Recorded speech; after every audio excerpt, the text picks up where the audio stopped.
I don't know if the highways are empty or if something is just keeping the other cars from getting through. My name is Ava, and this is what happened to me on Interstate 77, a stretch of road I thought I knew like the back of my hand. It was supposed to be a simple drive back from my cousin's wedding, a 4-hour solo haul under a clear, star-dusted sky. I had my playlist queued and iced coffee in the cup holder, and the comforting hum of the engine as my only companion. But looking back, the normalcy was already fraying at the edges. The first oddity was the lack of traffic for a Sunday night. The lanes were eerily vacant. The second was my phone, which had flickered from full bars to a stark no service for no apparent reason. And the third, the one ID dismissed as highway hypnosis, was the way the reflective lane dividers seemed to shimmer with a faint, oily rainbow sheen, like a puddle of gasoline in the dark. I shook my head, blaming the late hour and the monotony of the white lines ticking by. I cranked up the music, the bass thumping against my chest in a reassuring rhythm. The digital clock on my dashboard glowed 11:47 p.m. I was about halfway home, deep in the stretch of road that cuts through the most remote, forested part of the state. No billboards, no exit lights, just a tunnel of darkness punched through by my headlights. It was then that I saw the first one. A figure, standing on the shoulder, just at the edge of my high beams. It was tall and impossibly thin, its body a stark silhouette against the blackness. It wasn't hitchhiking. It wasn't broken down, it was just standing, facing the road.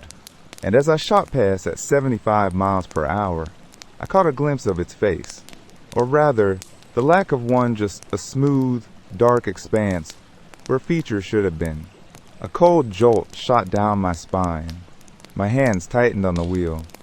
"Just a trick of the light," I muttered to the empty car, my voice sounding small and frail. A mannequin. A weird prank. But my gut, coiling into a cold, hard knot, told me otherwise. I pushed the gas pedal a little harder, the engine whining in protest. I kept checking my rearview mirror, half expecting to see the figure receding into the distance. But the darkness behind me was absolute. For 10 minutes, nothing happened. The steady thrum of the tires on asphalt began to lull me back into a fragile sense of security. Maybe it was just fatigue. Then I saw another one, further ahead, on the opposite shoulder. Same stance, same chilling stillness, same smooth, featureless face turned toward the road. This one was closer to my lane. As I approached, a thought, cold and sharp, pierced my mind. Was it the same one? Had it moved? My breath hitched. I didn't slow down. I sped up, my heart hammering against my ribs like a trapped bird. The car felt flimsy suddenly, a metal coffin on wheels. The darkness outside the windows felt heavy, watchful. What's the longest, most isolated drive you've ever been on? Did you ever get that creeping feeling that you weren't as alone as you thought? Let me know in the comments, because I'd give anything to have just been paranoid. The next sign I saw was for a rest area, 1 mile ahead. Relief, sweet and potent, flooded through me. Lights, other people, civilization. I could pull over, lock my doors, and just wait until sunrise. Maybe my phone would work there. I took the exit ramp, my tires crunching on gravel that seemed unnaturally loud in the suffocating silence.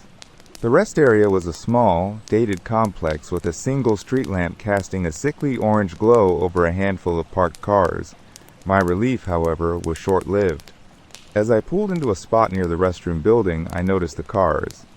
They were all empty, their engines were cold, and each and every one of them had a fine layer of dust on the windshields, as if they'd been sitting there for days or weeks. A chill that had nothing to do with the night air seeped into my bones. I killed the engine, the sudden silence ringing in my ears. I was about to reach for my useless phone when I saw movement from the tree line at the edge of the parking lot. Not one, not two, but 5 of them, those tall, thin figures. They stood perfectly still at the border where the lamplight gave way to the forest, their blank faces aimed directly at my car. They weren't approaching. They were just waiting. Observing. My blood ran cold. This was a trap. The rest area was a lure. I fumbled for the keys, my hands shaking so badly I could barely get them into the ignition.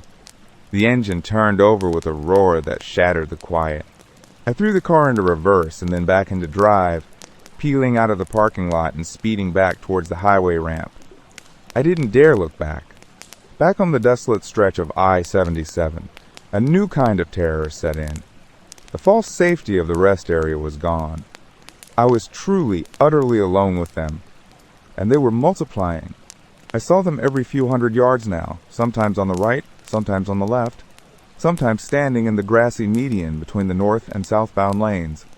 Their heads would turn in a slow, synchronized motion as I passed, tracking my progress. My gas gauge was dipping precariously close to empty. I had to get off this highway. I took the next exit I saw, a 2-lane country road called Hemlock Drive. The road was narrow, snaking through dense, ancient woods. The trees formed a canopy so thick it blotted out the moon and stars, plunging me into an even deeper darkness. My headlights carved a weak path ahead, and the undergrowth pressed in on both sides, rustling with unseen things.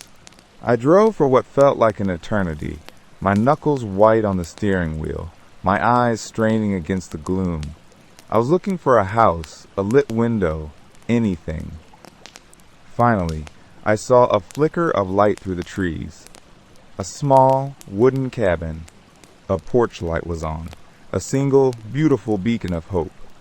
I pulled my car up the dirt driveway, my tires spitting gravel, and practically fell out of the driver's seat. I ran to the door and pounded on it with both fists. "Hello? Please, is anyone home? I need help." The door creaked open a few inches. An elderly man with a weary face peered out, a shotgun held loosely at his side. "You shouldn't be out here," he said, his voice a dry rasp. "Not after dark. Not on Hemlock." "They're on the highway," I gasped, tears of relief and terror mingling on my face. "Tall things. They have no faces. They're just standing there." The man's eyes, deep-set and shadowed, held no surprise, only a profound, bone-deep exhaustion. "I know," he said, stepping back to let me in. "Get inside, quick." The cabin was Spartan but warm, lit by a crackling fire in a stone hearth. He bolted the door behind me, sliding 2 heavy iron bars into place. For the first time in hours, I felt a semblance of safety. The man introduced himself as Elias. He gave me a glass of water and listened as my story tumbled out in a frantic, disjointed rush. He just nodded slowly, his gaze fixed on the fire. "They don't come into the light," he said finally. "Not into a home. Not unless you invite them in. The highway, the roads, that's their domain.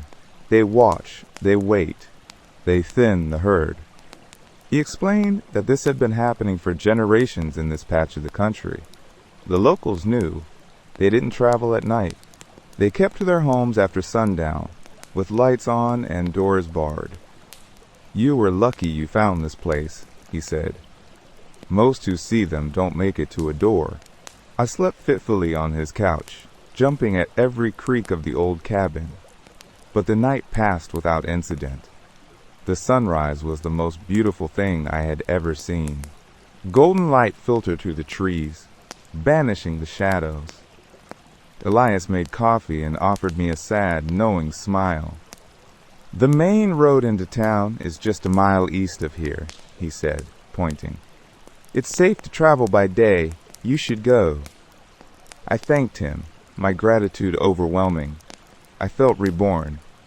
I got into my car, the morning sun warm on my skin, and followed his directions. The dirt road wound through the beautiful, sun-dappled forest.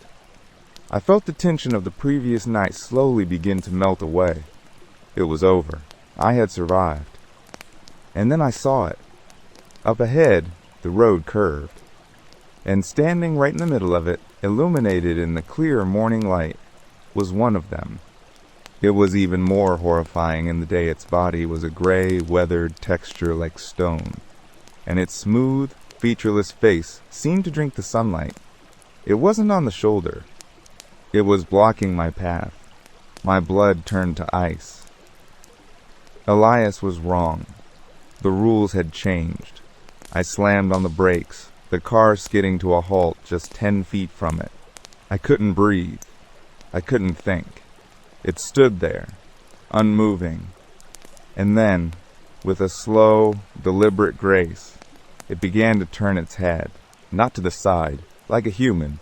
It rotated its entire head, a full 180 degrees, to look behind it, to look at the tree line. I followed its gaze. There, emerging from the shadows of the woods, were dozens more. They stepped out onto the road, surrounding my car, their blank faces all oriented toward me. They began to move forward, not walking, but gliding, their forms shimmering in the morning air. This was it. This was the end. I closed my eyes, waiting for the impact, the shattering of glass, the unimaginable touch. But nothing happened. A minute passed, then another. I dared to open my eyes. They were gone. The road was empty. The forest was silent. The sun still shone. My hands were still glued to the steering wheel, my entire body trembling with a terror so complete it felt like paralysis. I slowly, carefully, pressed the gas pedal and drove the rest of the way out of the woods. Seeing no one, nothing, I made it to a small town and called the police from a dusty payphone. They took my statement with skeptical looks. A search of the area found nothing. No Elias, no cabin, just an old, overgrown foundation off Hemlock Drive. They told me ID experienced an episode of sleep-deprived highway hypnosis. I didn't argue. I knew what I saw. I sold my car. I never took a long drive again. I moved to a bright, noisy city where the lights never go out and you're never truly alone. But sometimes, late at night, when the city is unusually quiet and the wind whistles just right through the alleyways, I'll look out my apartment window, and I'll see them. Tall, thin shadows standing between the buildings, their smooth, blank faces turned up towards my light. They're not on the highways anymore. They followed me home. Thank you so much for listening to my story. If you felt that chill down your spine, please give this video a like and subscribe for more tales from the shadows. And let me know in the comments, have you ever seen something on a lonely road that you just can't explain?